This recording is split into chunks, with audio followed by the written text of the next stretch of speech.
So in the I Know He Did Last Summer franchise, we do get some pretty solid kills. We get some great chase sequences, but we also get some pretty mediocre death scenes as well. So which kills in the franchise do I think are the best? Well, let's talk about it.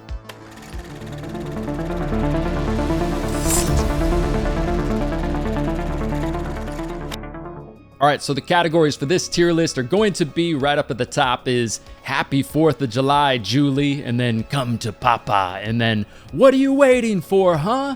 And then it's going to be Fake Tan, followed by lastly is Dead Fish. And then first of all, guys, let me know down in the comments down below which kills in this franchise you think are the best. Also, if you end up enjoying this video, make sure you leave a like on it as well. It really does help this video out a lot. All right, so the way this list is going to go, I'm going to start off with the first kill in the OG movie from 1997. I'm going to go all the way down to the last kill in the newest movie that just came out in 2025. Also, just keep in mind, you can see Ben's face down there in the corner. There are some more deaths right next to him there, but there was just too, the list was just so big that it made this like kind of look weird and too zoomed out. But don't worry, there are some deaths right next to Ben there that will also be coming. I don't think I missed any deaths in this franchise, so just kind of keep that in mind as we go through this list. Okay, so starting us off first is going to be the first kill in the entire I Know He Did Last Summer franchise, which was David Egan. You know, in the introduction to the movie, we see this guy on the cliffs. Like, who is this guy? The mystery behind that character adds a lot of cool curveballs throughout the movie with his locket and other things just with that character, which is really, really great. But obviously, not a lot happens in this scene. David, come to find out, just ends up getting pushed off the cliff by Ben and then ends up drowning and being found eventually, which, like I said, does throw some curveballs into the movie, his body being washed up on a shore, his history, and all of that. But I mean, it's not a kill we even see. We don't even see the aftermath of it. Nothing really happens. So yeah, David, sorry, buddy.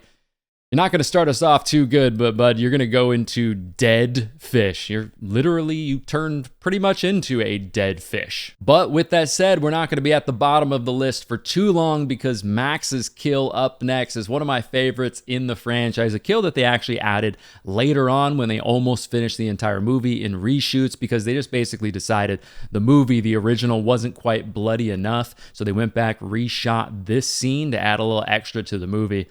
And I really do think it does add a little extra. I love how he puts the hook on there the first time we see the hook on the ice there. And then he's kind of moving around, just doing his job, you know, and then the hook is gone. And you're like, oh, uh-oh, this is not good. And this is by far the most gruesome moment up until this point in this movie because we don't really know up until the point in this franchise what this fisherman is really up to. Is he just going to mess with these characters? Does he just want to get them arrested? What does he want to do? What's his real intention here? And then after everything that happens to Max, you're like, oh shit. Like, this guy is up to some evil shit. So yeah, this kill just tells us that this fisherman is mad and he is going to be an absolute savage throughout the rest of this movie. But I love how with this kill in particular, and we see this later on in the franchise, of course, it has some similarities with Leatherface and how Leatherface treats his victims like they're cattle. Whereas in this movie, you know, it's coastal, it's like the small fishing village.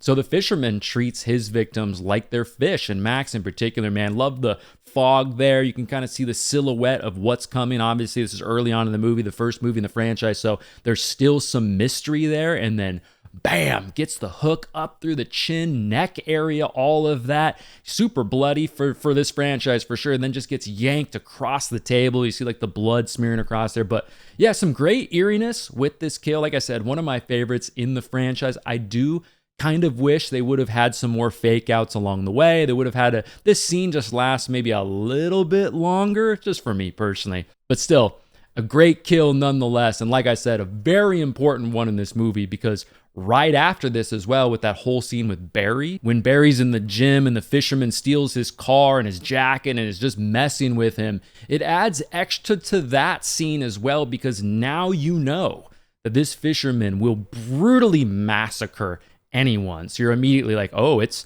coming to Barry as well. So it adds some extra tension to that scene also. But yeah, anyways, Max, yeah, man, we're just going the polar opposite here. Max, dude, you're going up and happy 4th of July, Julie. And speaking of the devil, up next is going to be Barry Cox, one of the most ridiculous names in this entire franchise. One of the most ridiculous names you could possibly think of, but still. So Barry, like I said, that whole gym scene and all of that, like his character almost gives us 2 kill scenes. Obviously, he doesn't die in that first scene, but it's a hell of a lot of fun, regardless how it all goes down and the tension and the practical and just the effects and the stunt work and all of that. Really damn good.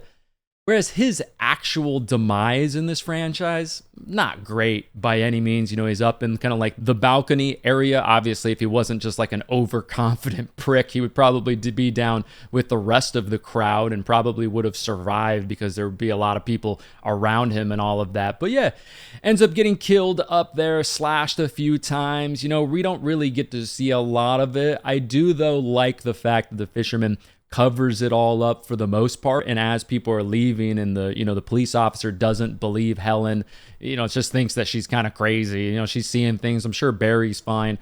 We see just that little blood drip at the end of that scene, which adds a little something extra to it. But still, like I said, Barry, great character in this movie, but not a great death. Not the worst though. So Barry, man, for me, you're gonna be kind of mid-tier. You're gonna be in "What are you waiting for, huh?" And up next is going to be Officer David, who takes Helen away to try to help her. He's like very patronizing to her, kind of a dick to her without a doubt, but I love that scene, how Helen's just like giving it right back to him. He's like, "Listen here, you little Mayberry prick, you're gonna burn in hell because you're not gonna help me prevent this shit from happening."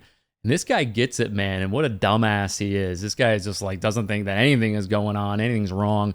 This car, the fisherman kind of makes like a little detour, which is obviously pretty ridiculous, but I like just like the eeriness behind this scene. It looks like this guy is working on his car and the cop's like, "Wait, hold on. Let me get out and check out what the hell is going on here." And then Helen's like, she sees it. She's like, "No, what the hell are you doing, you dumbass?"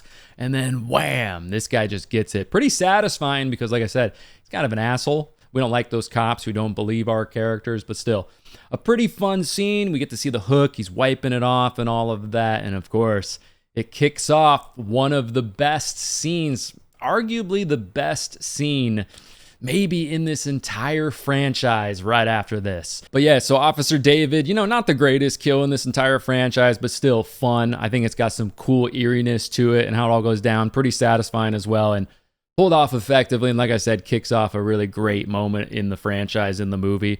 You're going to go into "What are you waiting for, huh?" Sorry, David, but, it's decent still, nonetheless. All right, so up next is going to be the final 2 kills in the original movie. So starting us off first with the final 2 is going to be Elsa Shivers, which is a death scene that they add a little something extra to later on as well. They originally shot Elsa's kill without any blood, and then they decided, you're like, you know what? Like if he's going to slash her like this, it is way more realistic to have a little blood splatter. So obviously that scene, though, just when you watch it, it's not amazing by any means. You really don't get to see anything for the most part.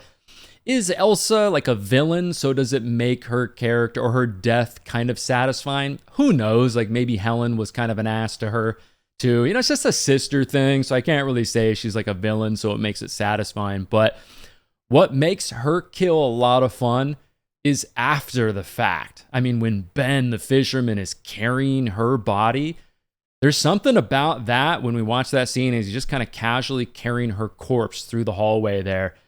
It seems evil. It seems like some sinister shit. So, but anyways, which category is Elsa's death going to go into? It's going to be in "What are you waiting for" me, just because of the whole thing. Obviously, her actual like slash and death there is not great, but all of it, the after effects of it, the scene, the eeriness, just the ambiance of everything going on. Helen is running towards her, all of that. The whole scene is amazing.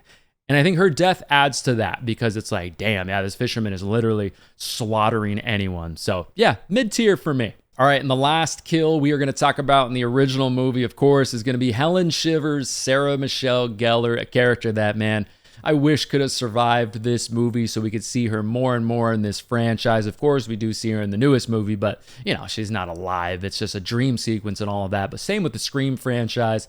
We really needed to see more Sarah Michelle Gellar. But I get it. Like I said before, she was a busy woman during this time, filming a lot of different things, so I get it. But yeah, Sarah Michelle Gellar is just great in horror movies, but her chase scene, her kill sequence, everything around it, and just the thought process around it and how they pulled it off, the eeriness of it, the shots, everything. The best chase scene in this entire franchise. One of my personal favorites in all of horror, just all of that. We get like kind of the alleyway scene, that whole thing, kicking it off. She's breaking through the window, getting the hell out of there. She gives no shits. She's going to do anything she needs to do to survive. She's sprinting back to Shiver's department store, all of that. You know, Elsa's right there, the great tension with that. It's kind of a classic slasher scene. You know, the killer's walking, but it still seems like he's gaining ground. There's still that tension with her, even though he's walking, all that. She gets in the department store. Her sister gets slaughtered. She's hiding. You know, you get the whole scene with the mannequin. He's jumping out. Some great jump scares in the scene. The elevator sequence, all of that. She jumps out of the window. And then she's going down the alley again, actually the same spot where they filmed the cop dying in that alley. They just kind of redressed it to make it look like it was right next to the parade, but just inches from surviving. And yeah, Helen's death, especially towards the end of it, is one of those classic slasher scenes where you can just imagine everybody in the theater screaming at the screen, "Keep running, what are you doing?" And of course she doesn't. She hesitates, and then her death, for being as iconic as it is, it's not gory at all. It's not even that over the top or crazy. It's just the whole moment as a whole is so damn good. But then they have that overhead shot. You can just see she's literally just feet away from help right there, and she dies. So clearly, you know, a big character in this franchise, a big character in this movie. So that's also pretty shocking. There's a part of you that thinks that maybe she will survive, but such an iconic moment, and a moment that in slasher movie history, for me, I just love it so much. It's iconic, like I've said. So Helen, you gotta go up into Happy 4th of July, Julie, of course. All right, moving right along to I Still Know What You Did Last Summer, another kill that I do really enjoy. Has some similarities with Max's death, obviously, in a lot of different ways, but Freddie Prinze Jr. and his buddy Dave hanging out, doing some karaoke in the car, driving along, and then all of a sudden they're like, what the hell is that? There's a BMW there with what looks like a body on the ground. Dave is just like, dude, let's just keep going. Who gives a shit? But Ray is like, this is not good, and I can't tell you why. But I do really like this scene a lot. This scene really sets the tone for the rest of this movie, really sets the tone for the rest of this movie for Ray in particular, because from this moment on, Ray is just absolutely on a mission. But Dave in particular, Ray's over there checking on this body maybe, and then finds out that it's a mannequin, and he knows right away. He looks back and he's like, no! Kind of a ridiculous facial expression from him. But Freddie Prinze Jr., I mean, it's pretty standard for his character during this era and all of that. But Dave, very similar to Max and very similar to like a fish, just gets it and just gets yanked right out of the car window, which adds to the hook as just a weapon for a killer in a slasher movie. I think it's great because you can slash and also just like yank people around and kind of manhandle them a little bit. And Dave gets manhandled for sure. But a kill that I really like a lot. It's not, you know, it's not the best kill in the franchise or anything like that, but I do really enjoy it and add something to this movie for sure. So Dave, you know what, buddy? For me, you're going to go into Come to Papa. And up next is going to be Derek the Dockhand, the guy that does the fake accent as they get to the island and all that. You know, he's trying to get some tips, man. The season is just about to end. This guy needs to schmooze and wheel and deal to make his last little bit of cash before everything shuts down. But Derek, his death, I'm sure for a lot of people, they just think it's underwhelming or kind of lame. To me, I've always enjoyed his death. I have. He falls into the water. The rope kind of gets tied around his ankle. He gets pulled into the water.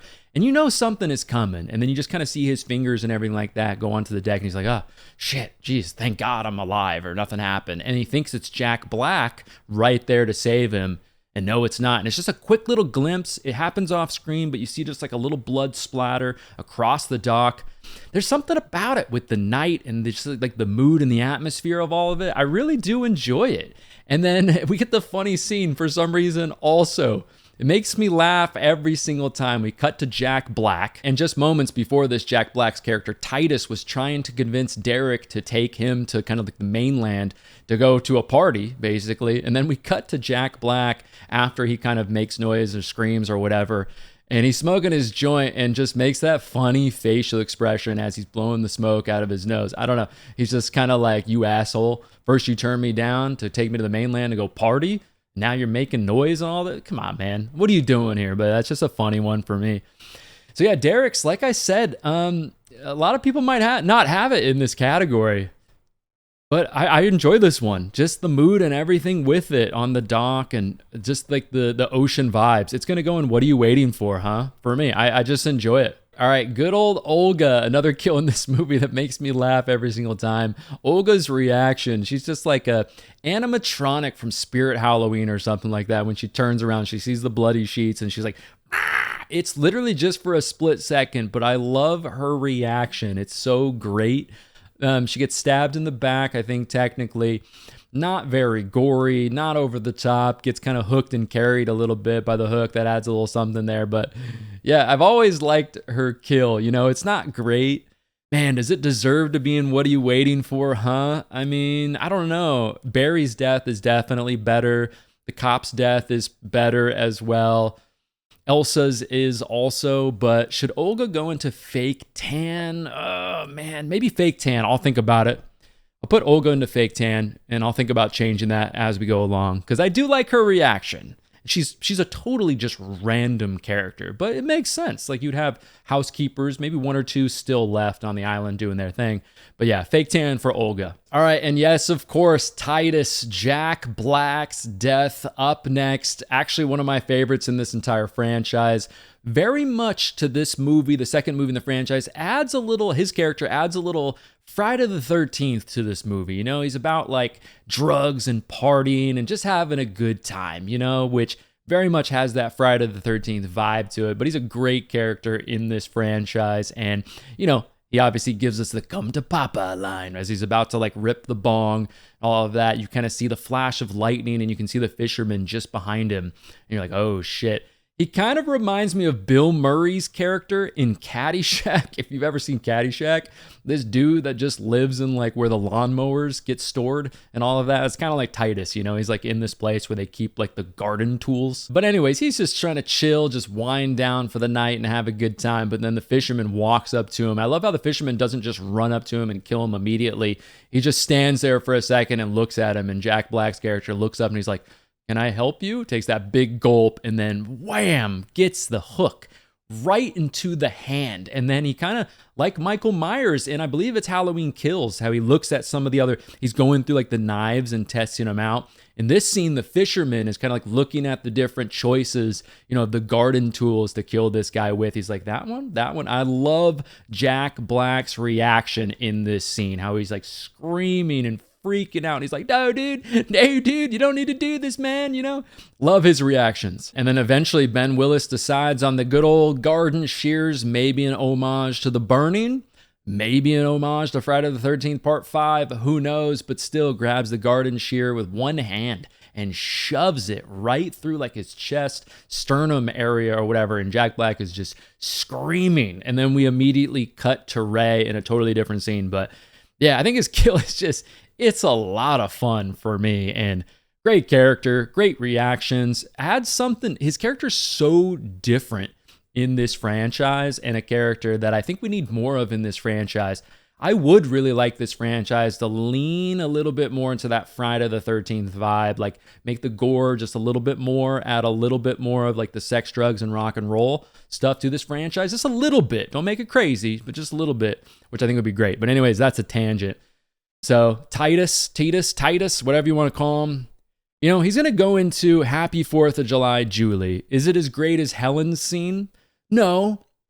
Is it as important and as maybe as good as Max's? I don't know. Maybe not, but still a great one that I really enjoy. That for me, I could put it into Come to Papa. It actually does. I mean, he literally gives us that line in that scene, but for now, kind of like Olga, I'm going to think about it. But for now, right now, Titus is going to go into the top tier for me. All right, up next is going to be the horror icon Jeffrey Combs' death. He plays Jay, the front desk person in this movie in particular, a character who just plays like a weird guy, adds some eeriness to this movie, does a good job in this movie. But yeah, Jeffrey Combs, a legend from the Reanimator franchise. Love Jeffrey, but so his death, his kill scene is totally off screen. We don't see any of it. So you would think, okay, dead fish, maybe. No, the aftermath of his kill is kind of amazing. We see all of the characters are just like looking for help. They're like, where the hell is this Jay guy? Where the hell is the rest of the people? Estes, whoever. And then they find him in his office with a machete in the top of his head. Blood all over the place, blood writing on the wall, the radio right there covered in blood, smashed, all of that. So like, shit. This is not good. So kind of like some of the kills that we see in the original Halloween 2 where we don't see them at all, but we see like the doctor with the syringe in his eye, the lady with the blood drained. So we don't even see them, but still the aftermath is badass. And Jeffrey Combs' death is badass as well. But with that said, oh man, it doesn't deserve to be top tier by any means because like I said, it's 100% off screen. You know what? I'm going to go fake tan for now, just because, like I said, it's completely off screen. I think this is where it needs to go. Great aftermath, though. Just a great shot. Very different for this franchise because this franchise is not super gory, but this scene is pretty damn gory. So, yeah, we'll go fake tan for now. All right, up next is going to be Tyrell, great character in this movie. Kind of plays the Barry Cox character, you know what I mean? He's just kind of an asshole, but also is like that go-get-em, more physical guy who just wants to get shit done and is, you know, maybe a little unhinged, less unhinged than Barry Cox, but great character in this movie. But his death, not a great one, honestly. They're in the kitchen, and then all of a sudden, the fisherman just like jumps down from the hood above the stove and all of that. It's like, what was he doing? What is going on here? Puts the hook, I believe, like right through his neck, but it looks clearly CGI from what I can tell. Just not a great one, and kind of just pulls him away, and everybody just kind of scatters like cockroaches after that. I've never really loved this one. I think they could have done a better job with Tyrell's, definitely. I know it's gory. I know it's a bit of a jump scare that gets some of you, never really got me, but you know, honestly, it might surprise you, but I'm going to put Tyrell's into fake tan. Like I said, don't love the gore, don't love just the creative idea behind it.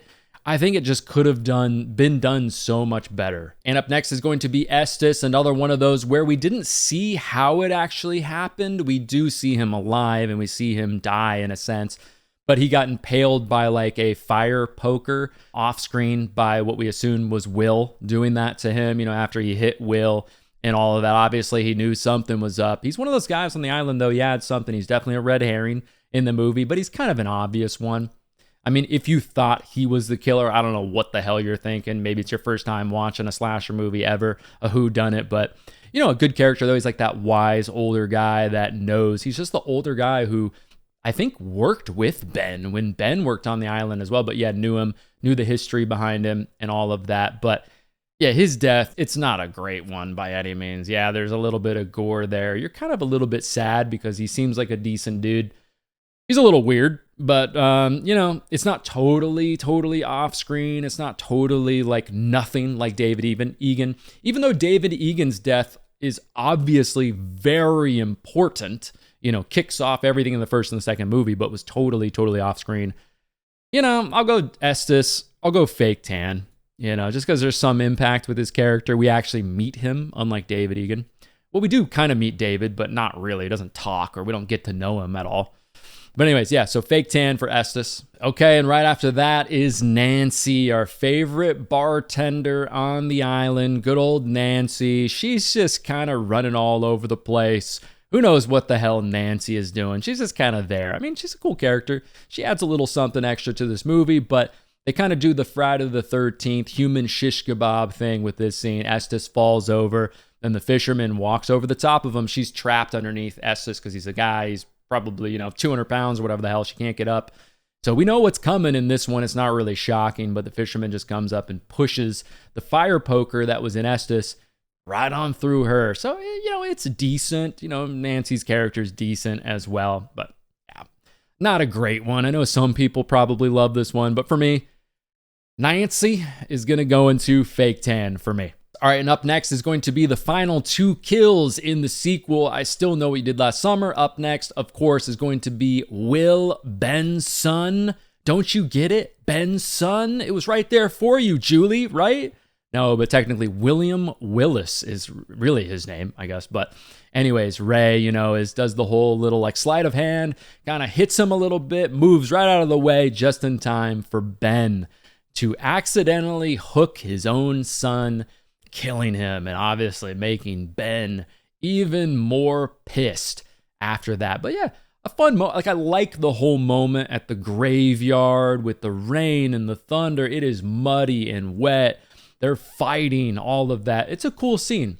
I like that. It's a pretty fun kill as well. It's quick. It is definitely a big moment in this movie.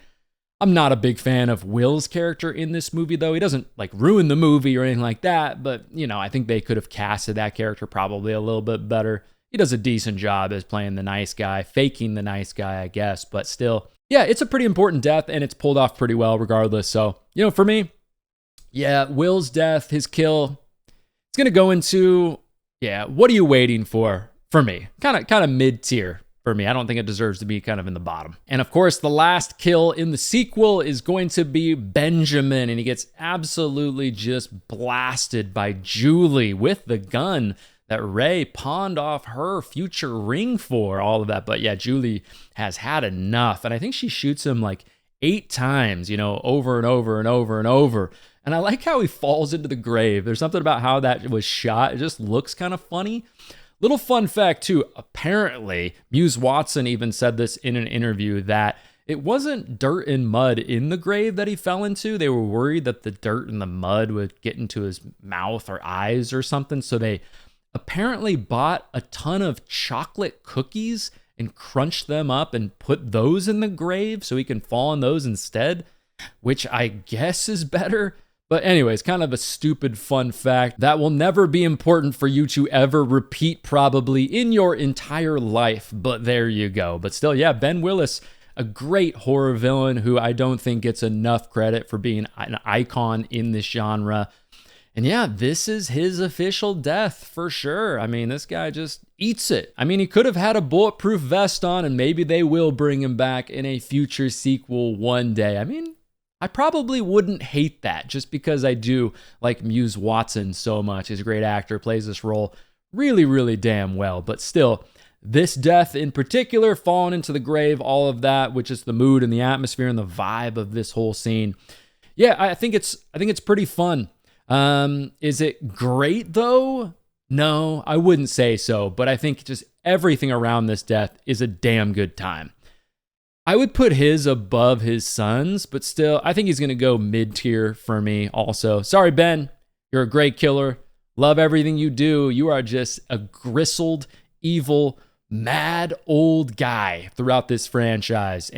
But yeah, your kill is just kind of mid. All right, and of course, moving right along to the cinematic masterpiece we like to call I'll Always Know What You Did Last Summer. The first kill in that movie is going to be Paul, the guy that kind of kicks off everything. This is the big event in the movie that kicks off the whole, hey, I know what you did last summer, so it's a prank gone wrong. These dumbasses had this horrible idea to have this prank of, we're going to have somebody dress up as a fisherman, pretend like he's killing and slashing people and scaring people, and then Paul is going to have the great idea to go on top of this parking garage, I think it is, and then he's going to 50-50 grind down the parking garage, fall off onto some pads that are like 3 inches thick, and he's totally going to be okay. And poor Paul, he was going to join the military, and this dude just falls to his death, falls right onto like the smokestack part of a tractor and gets impaled by that thing, kicking off the rest of the movie and all of that. We see, we don't see it happen. We see the aftermath of it and all of that. So yeah, is it a great kill scene? I mean, it'll make you laugh your ass off if you're having a couple beers and watching this movie with a buddy or something like that. But yeah, I mean, Paul, sorry, dude, you're going to have to go into fake tan. I mean, it's not great. So there you go. Okay, and up next is going to be one of the goriest, if not the bloodiest death in this entire franchise. Kind of catches you off guard a little bit for this franchise, but it's this guy, Roger, one of the friends that was, I think he was the one that dressed up as the fisherman, but has just felt really guilty after what happened, and it had been really weighing on his mental health. So now he wrote a suicide letter, and he's basically going to do it with the hook. And then all of a sudden, right as it's about to go down, he hears something that distracts him. He goes to see what happened and then gets brutally slashed across the throat. Really gruesome for a throat slash, not one of the most gruesomes in the genre or anything like that by any means. Like, it's not like he's almost decapitated or anything, but for this franchise, pretty gory. But, throat slashes just in general, it doesn't really do it for me. It's not really a big thing. Sometimes they can be definitely pretty unsettling and make me kind of feel squeamish when they really just get into it. So yeah, Rogers, even though it is very bloody for this franchise, it's not a great one. I have a feeling there's going to be a lot of them, and what are you waiting for, huh? Roger's in there, so that's where you belong, Roger. Sorry, man. Okay, and up next is going to be our favorite rock star, or future rock star, I should say, Zoe from the movie. She's the one that's in the band. She's the one performing at the 4th of July little celebration at the end of the movie. Not a horrible song that they're playing. Not too bad. Kind of funny, though. It's just funny they have this type of a character in this movie. It's just perfect for this movie. But Zoe, her kill, yeah, they have a whole chase sequence as they're running through like this locker room and all of that. And they came into the locker room and they were like, how do we get out? The way you came in, dumbass. But anyways, she eventually gets trapped next to like a staircase, and the fisherman shows up and then kind of like hooks her, somewhere like guts her, or hooks her in the stomach. We don't see it. You just kind of hear it and all of that. And then she falls over the railing, which we also don't see. They just cut to her just laying on the ground, and they do that whole thing where she kind of just like twists her leg a little bit. So it's like, hey, look like you're really dead. Maybe this will look like your leg is broken or something like that. It's just kind of dumb. Her death is definitely a dumb one for Zoe. So Zoe, I'm sorry. You were probably going to LA. That agent probably was going to sign you and you were going to do some big things. But unfortunately for you, you got caught up in this cinematic masterpiece of a slasher movie. So yeah, Zoe, you're going to be the next one in Dead Fish. I'm sorry. Your kill, not good. Okay, another kill that is also not good is going to be Sheriff Paul, the dad of Paul, who died to set up the rest of this movie. A weird character in this movie, but yeah, he just kind of gets hooked in the shoulder and then pulled into the darkness, and then nothing happens at all. It's just kind of weird. I don't know. Not a great one by any means. So yeah, Sheriff Paul, you're going there too. You're also a dead fish, buddy. I know he was a red herring in this movie, kind of, I guess. He does a decent job in this movie. Plays a character that kind of comes across as being like a creepy cop. But yeah, man, your kill is just not good. Okay, up next is going to be our old pal Colby, also the same actor from Final Destination 2. Remember the guy who wins the lottery and then also survives the big pileup crash, and then like his kitchen starts going crazy, and then he eventually gets the ladder through the eye hole in Final Destination. But anyways, in this movie, he gets yanked in the face and pulled right through like the little window of this door. But most of all, the aftermath of his death, when his friends, this poor bastard gets thrown into a trash can.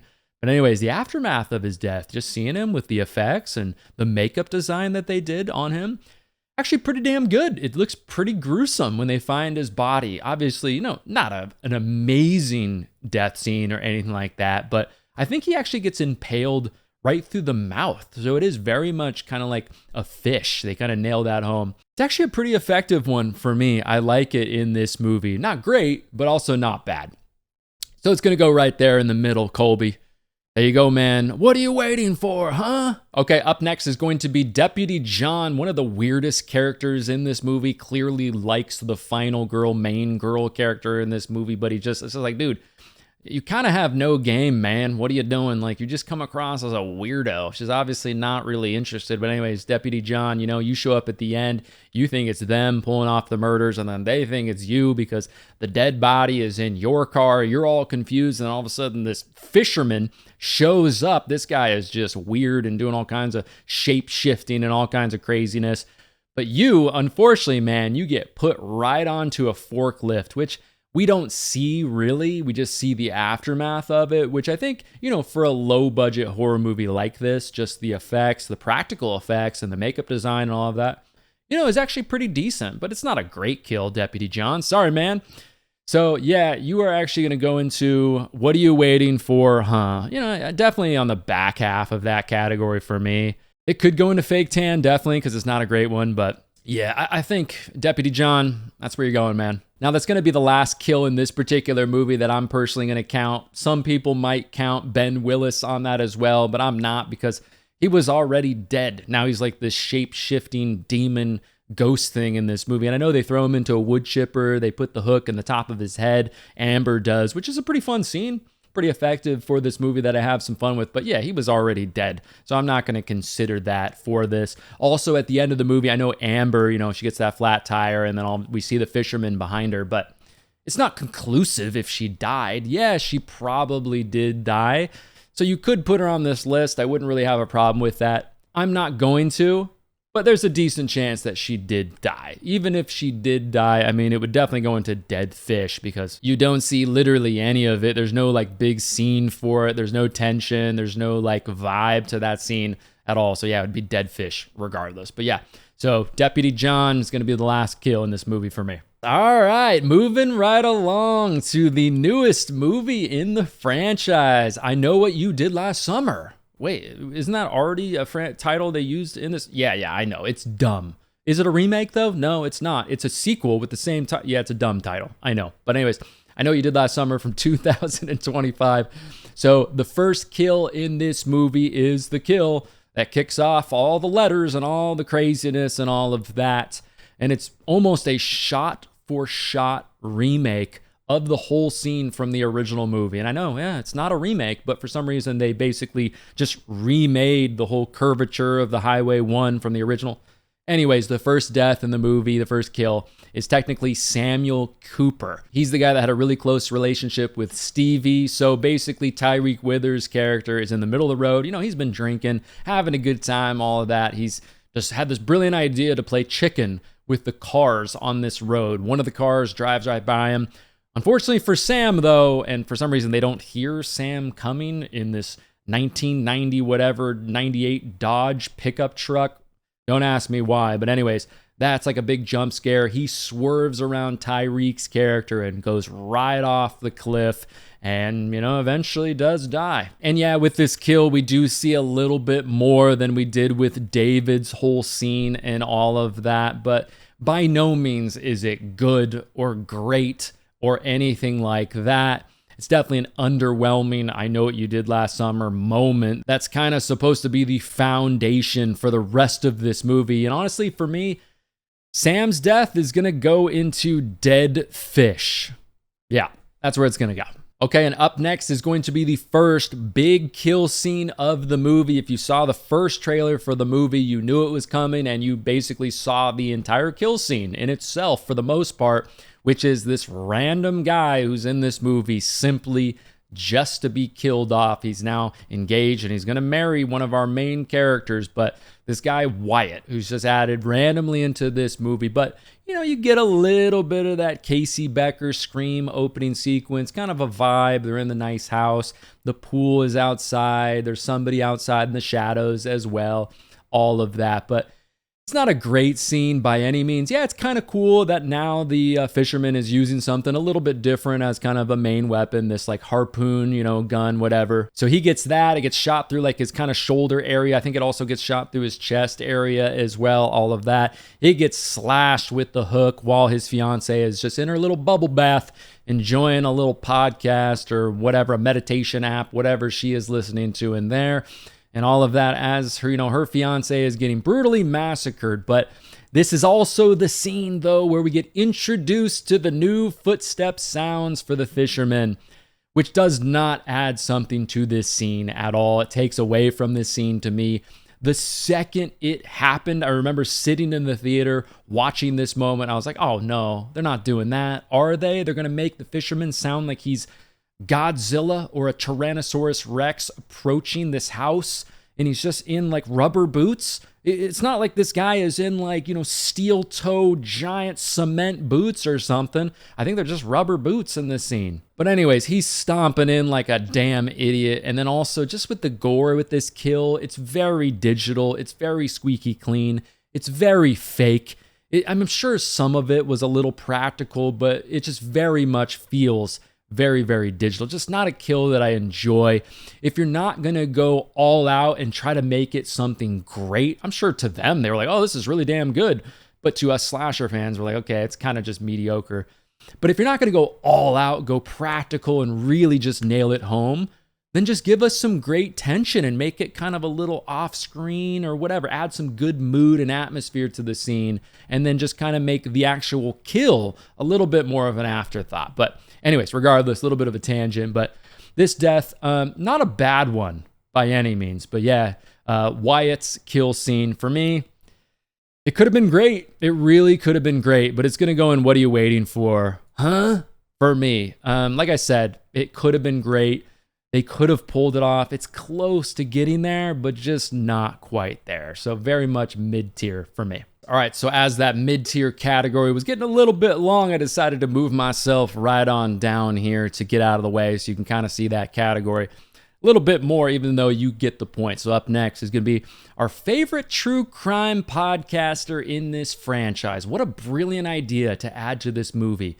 We've never seen that before, right? A true crime podcaster? What is it called? Live, Laugh, Slaughter, that whole thing. But anyways, up next is going to be our super edgy podcaster, Tyler, getting killed in the place that used to be Shivers and all of that. So yeah, this whole scene, not a terrible scene, but also not a great scene either. Just how it was all going down, the kind of just fight sequences, the clunkiness of the chase scene, the weird stuff with like the little mousetrap thing falling on the other girl. But yeah, eventually Tyler does get caught, gets hooked, all of that, and then eventually gets hung outside of the department store with the sign kind of hanging off, and then you can see Shivers right behind it, letting you know. Another one of the countless nostalgia bait moments, and I love it when we go the nostalgia route. I love that. But when you are absolutely beating us over the head constantly throughout a movie, that's not a good idea. Just make it a little bit more subtle, make it a little bit more unique and interesting.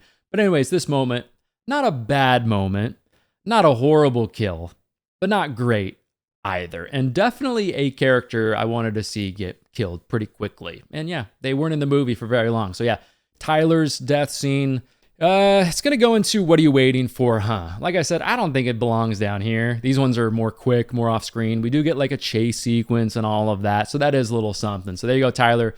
Mid-tier. Okay, and up next is going to be the kill for the groundskeeper for this graveyard when a couple of our characters are visiting the grave of Samuel Cooper, the guy who died in the whole opening, the whole big crash scene and all of that. They're just trying to look for evidence, clues, whatever, just to find something about this guy to kind of get to the bottom of maybe who's connected to this Sam person and all of that. They see flowers there. I think it's flowers, if I remember correctly, that seem, like very fresh. They're like, oh, damn, we should check these cameras. And the groundskeeper is nearby. So you're like, hey, man, there's some cameras right there. Can we check those to see who dropped this off? Obviously, somebody cares about Sam. We would like to see who it is. And this poor groundskeeper gets caught up in the madness of all of this, goes back to check the video cameras, and the fisherman is right there to say, nope, you are not checking this footage, and then gets slashed. And yeah, gets his throat slashed and all of that. Not a great kill. It does have some blood and things like that. Is kind of a okay moment in the movie, I guess. It's a little bit more nostalgia bait with like, oh, there's Helen's grave, and there's a picture of Helen sitting there too. That's looks perfect for some reason. But anyways, not a great kill sequence. The groundskeeper for me, it's going to go into fake tan. Yeah, I don't even think it belongs up there even with like Tyler or anything. So yeah, fake tan for that one. Okay, and up next is going to be Milo, whatever. Anyways, this guy is one of my least favorite characters in this entire movie. I feel like this guy, there's almost no reason for him to even exist other than to just beat us over the head with the fact that he's broken up with our main character, but they didn't want to break up, but they do. They still have feelings. Or whatever. It's just annoying.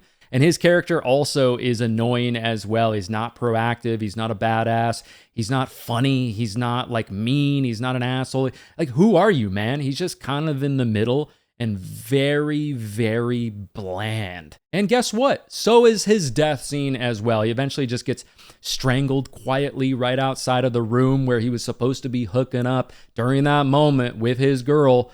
And then when she said, hey, like, choke me a little bit, he like got a little gun shy and decided to bail and go out to his car in the middle of the dark as a serial killer is on the... He's a dumbass. Yeah, he is a dumbass in so many different ways.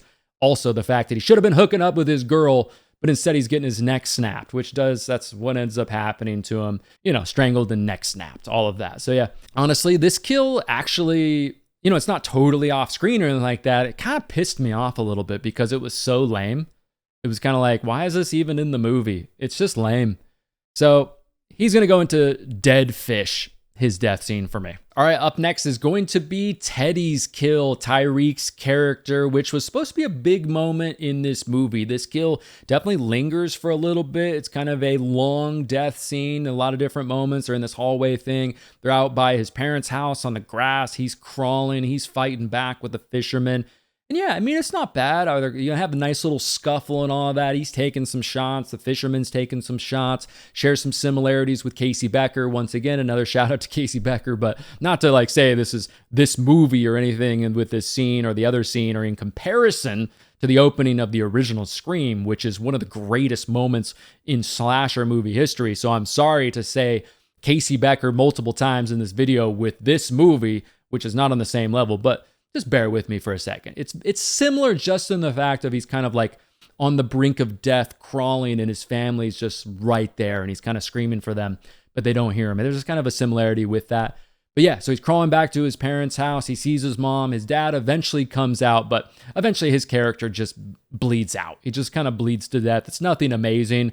It's also kind of weird as he's in that hallway to start things off. I can't remember. He's like setting the alarm or something's going on. And the fisherman is, I get it's dark, but the fisherman's like inches away from him.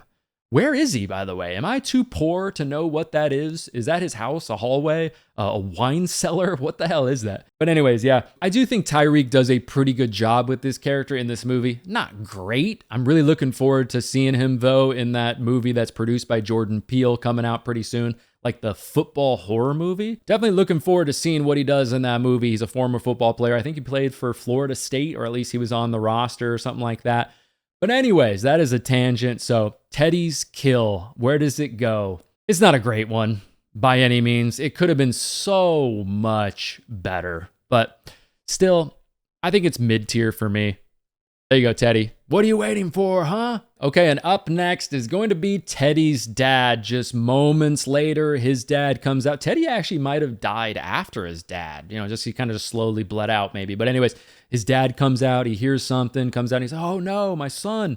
Even though his dad's clearly kind of a piece of shit, he's basically been running, you know, Southport and revitalizing the town, but doing it in a very crooked way, covering up really anything that's bad about the town, erasing everything that happened from 1997, which obviously caused a lot of the stuff that we saw in this movie. Dumb motive, but still is a motive in this movie nonetheless. But still, Grant, yeah, he's like this real estate mogul, but he comes out and bam, it's kind of a juicy, you know, kind of gory death. He gets the hook through his neck, and we really zoom in on this one, right on the wound. Why were we zooming in on this one? You guys felt oddly, really, really confident in this kill and how it looked. Are you a fan of slasher movies? Have you ever seen a slasher movie? Because it doesn't look good. It looks way too digital, clearly CGI.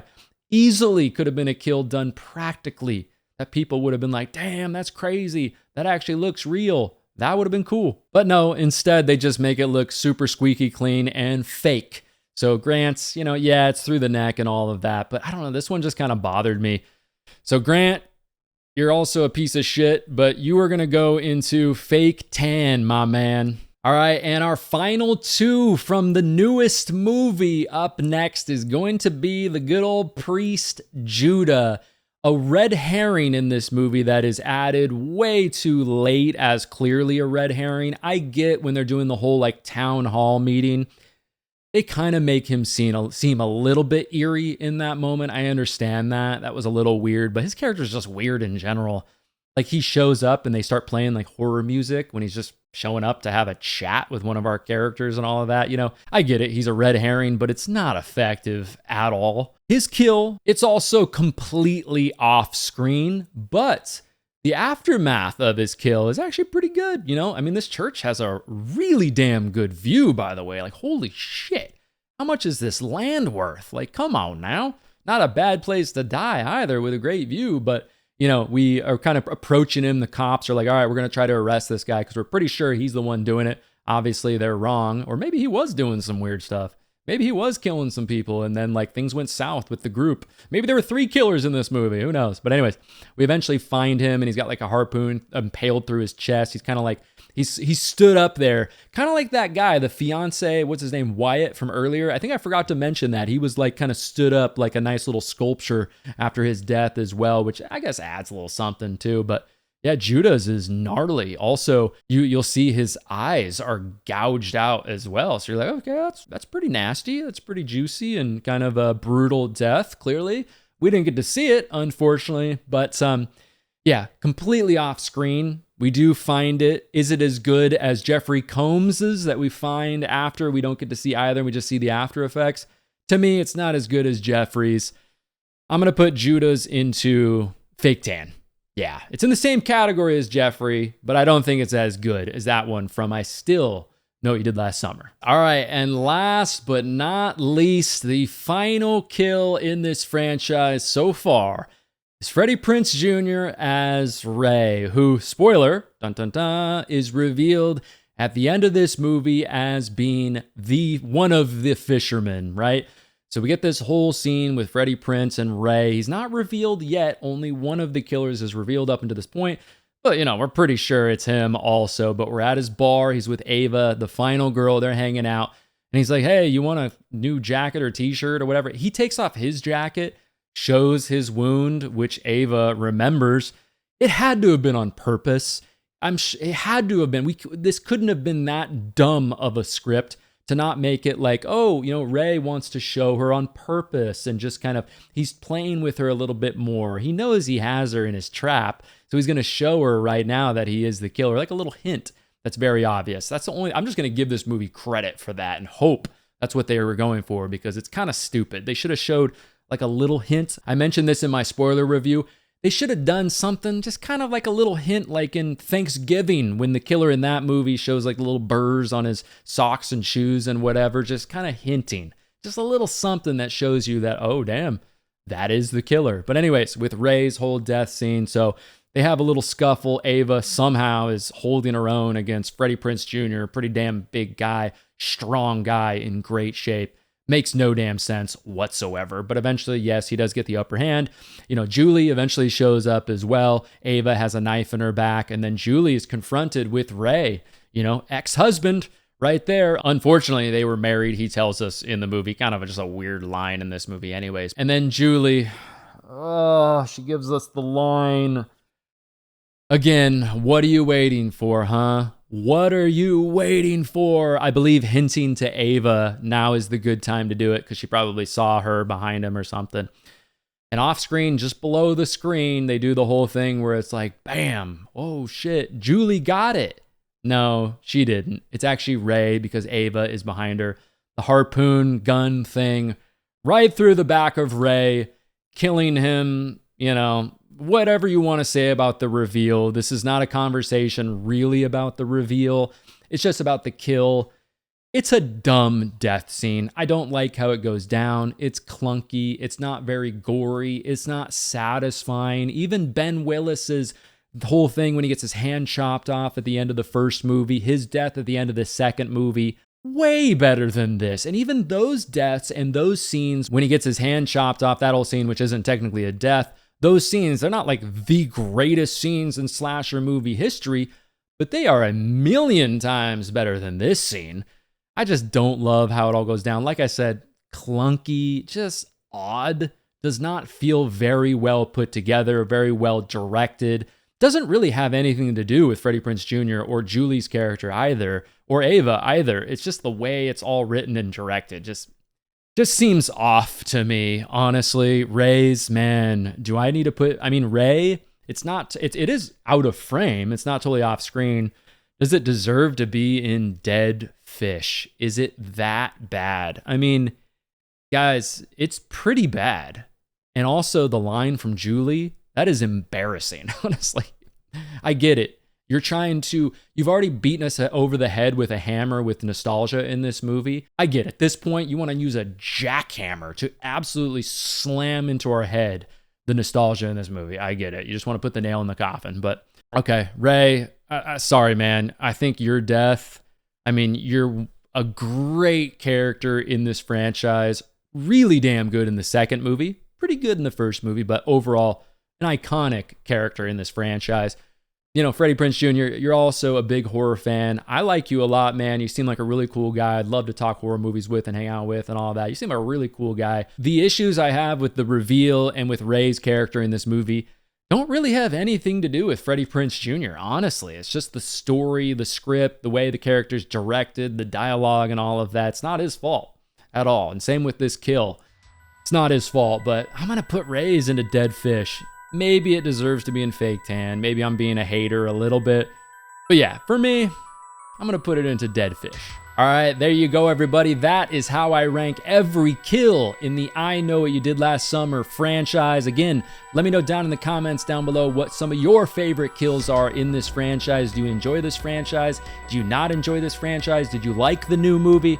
Let me know down in the comments down below. But if you want some more videos from me right now, go ahead and check out one of these videos next to me. If you don't want to miss future videos on the channel, the best way to do that is to make sure you subscribe. I also have a franchise ranking for this franchise coming out very soon, so subscribe so you don't miss that. But make sure you like this video as well. It really does help this video out a lot. All of my social media links are down below in the description. Twitter, Instagram, all that good stuff. If you want to go ahead and follow me over there for some content that you can't find here on YouTube, you know, real life stuff, posts, updates, all that kind of thing. But thanks so much for watching, everybody. Really do appreciate it. My name is Matt, and I will talk to you in the next one.